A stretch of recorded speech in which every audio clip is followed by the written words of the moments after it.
People are only looking for blessing but not burden.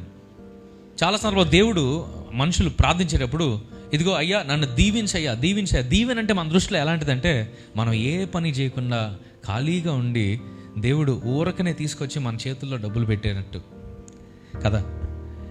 దీవెన అంటే అంతే కదా, మనం కష్టపడి సంపాదించుకుంటే ఏముంది.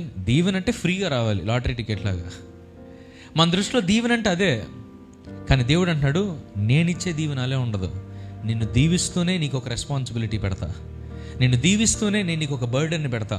కాబట్టి నువ్వు ఇక్కడి నుంచి ప్రార్థించేటప్పుడు నన్ను ఊరకనే దీవించు, నువ్వు బలహీనంగా ఉండి నన్ను దీవించు కాదు, అయ్యా నువ్వు ఇచ్చే భారాన్ని మోసే బలమైన భుజాలను నాకు దయచేయి, నువ్వు ఇచ్చే ఆ బలమైన భారాన్ని మోసే నా స్ట్రెంగ్త్ని, దాన్ని మోసే బలమైన కాళ్ళని నాకు దయచేయి అని నువ్వు ఎప్పుడైతే ప్రార్థన చేస్తావో, God is always looking for people who are ready to carry a burden.